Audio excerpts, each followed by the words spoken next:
गणतंत्र दिवस के आज 75वीं वर्षगांठ पे सबसे पहले मैं अपनी तरफ से, अपने समस्त समाजवादी परिवार की तरफ से समस्त देशवासियों को मुबारकबाद पेश करता हूं। और अभी लारी साहब ने जो सवाल पूछा, देखिए आज देश एक बड़ी अलग स्थिति में है। आज 26 जनवरी 1950 को हमारा देश पूर्ण रूप से पूरी तरह से आज़ाद हुआ। पूरी तरह से आज़ाद का मतलब है कि संविधान, भारतीय संविधान लागू हुआ, जिसके रचयिता डॉक्टर भीमराव अम्बेडकर थे। डॉक्टर भीमराव अम्बेडकर के नेतृत्व में कमेटी बनी थी और उसमें यह हुआ कि मजलूमों और मजदूरों, गरीब और अमीर, सबके साथ बराबर करने होगा। और आज देखेंगे लारी साहब की कुछ वर्षों तक हमने देखा है, हम चूंकि उस कंपनी से, किसी सरकारी कंपनी में लगे रहे, जब भी मजदूर और मालिक के बीच में जब भी कुछ भी विवाद हुआ है, कोर्ट में मैटर गया तो 99% जो है फैसला मजदूर के फेवर में आता था। कहीं भी कोर्ट का फैसला मजलूमों के फेवर में आता था। लेकिन आज जो है परिस्थिति बहुत बदल गई है। आज जो है अमीर और गरीब में इतनी खाई पाट दी गई और सारे फैसले अमीरों के पक्ष में आते हैं। आज कुछ दिनों से, कुछ वर्षों से एक बुलडोजर की एक बला चल गई है। और खास तौर से मैं बोलने में जरा भी आज देश इसमें हिचकूंगी नहीं कि खास तौर से मुसलमानों पे 99% जो है इस्तेमाल होता है। जबकि वहीं बिल्किस बानो केस, वही बिल्किस बानो के आरोपी आज घूम रहे हैं, अभी जेल में गए, सुप्रीम कोर्ट गए थे, उनके घर पे बुलडोजर नहीं चलता।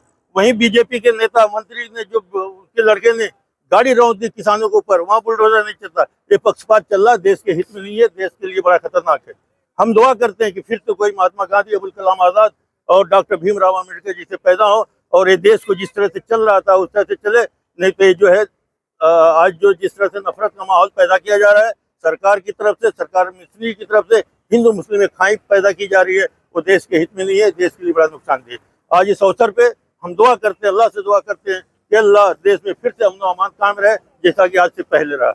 26 जनवरी के मौके पे मैं तमाम देशवासियों को शुभकामनाएं देती हूँ, क्योंकि 26 जनवरी एक जमहूरियत वाला दिन है और ये जमहूरियत हमारे भीमराव अम्बेडकर साहब ने ये चीज़ जमहूरियत लागू किए थे। और मुझे बहुत खुशी है कि मैं हिंदुस्तानी हूँ, लेकिन आज हमारे हिंदुस्तान के जो हालात चल रहे हैं उसके लिए बहुत अफसोस हो रहा है कि आज बुलडोजर डायरेक्ट बिना बताए चलाए जा रहे हैं। तो पक्षपात होता है, इस बारे में मुझे बहुत अफसोस है कि पक्षपात करते हैं। अगर जैसे बिल्किस बानो के केस के मामले में उस वक्त बुलडोजर क्यों नहीं उनके घरों पे चलाया गया, उनके घरों पे भी चलाए बुलडोजर। तो सिर्फ ये मजलूमों को ही ये लोग टारगेट करते हैं। तो मेरी पूरी अपील है अपने देशवासियों से कि आप लोग अपना संयम बनाए रखें।